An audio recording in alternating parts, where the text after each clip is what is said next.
And now I am continuing on with the interpretation of the dream and vision. Now, we appeared at my home, family home, because these events are close to home or to happen.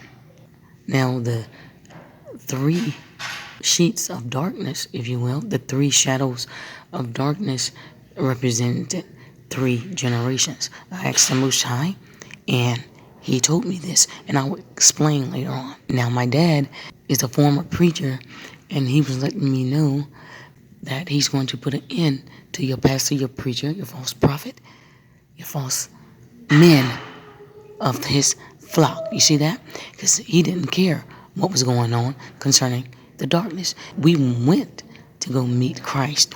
That's why when I sat down and I began speaking to the woman on the bench, she told me that it's been an honor to serve our generation. Why? Because we are at the end of it. We are the end generation.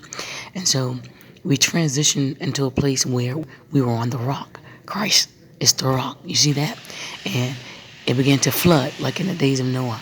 And I had to go save one of my sisters because the pastor there did not care. You see that? The false teachers and preachers do not care. And so when we appeared in the next vision, the angel there was watching us all along while the time we've been in servitude to preserve the tribe of Gad. Because even though my dad is a former pastor, he has seen some things that a prophet should see. But he ran. Instead, became a minister instead, a pastor, you see that? And it was passed on to me. I kind of was angry about that because I ended up running, but I still ended up doing what I was called to do like him. You see that? So the watchers or a watcher was over my family the whole time. You see that? Now, let's get to the end of this generation. Now, this country is 246 years old. We know, according to the book of Genesis, that Abraham's seed would be afflicted for 400 years in a land that was not theirs. This concerns Judah, Benjamin, and Levi. But we also know that the children of Israel had to be enslaved together. Jeremiah 50. And in the fourth generation, we shall come out of servitude. You see that? So this is how we can apply the fourth generation, because there's nothing new under the sun. And we are currently living in this fourth generation. And I'm going to explain later on. Now, it says the iniquity of the Amorites is not yet full. You see that?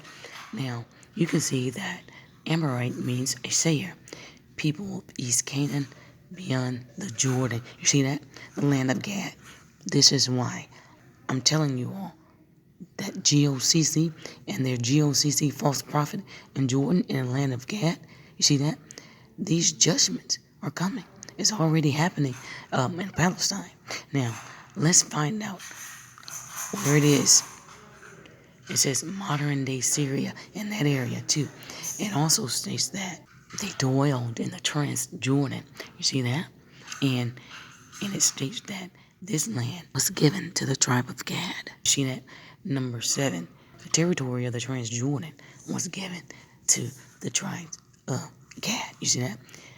Moab, Amorites, and Ammon. You see that?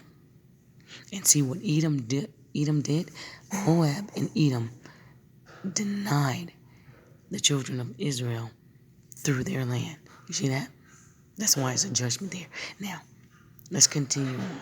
Who was controlling Israel or Palestine back then in the 1940s? The British, Edom. You see that? And before that, you had the Ottoman Empire, which was Ishmaelites. You see that? Now let's get to the fourth generation. If you take 2022, subtract it from 246, you get 1940. And we saw from the pictures that the British was controlling that land. You see that? And you divide 246 by the 3 generations, you get roughly 82 years. That's the 3rd generation. You see that? And we are the 4th generation. You see that? So the 3rd generation has ended. Let's find out when. You have the 1st generation, which is 1858 to 1940. It's your 2nd generation.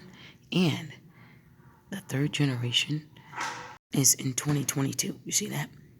But it started in 1940 to 2022, ending it, making us the 4th generation.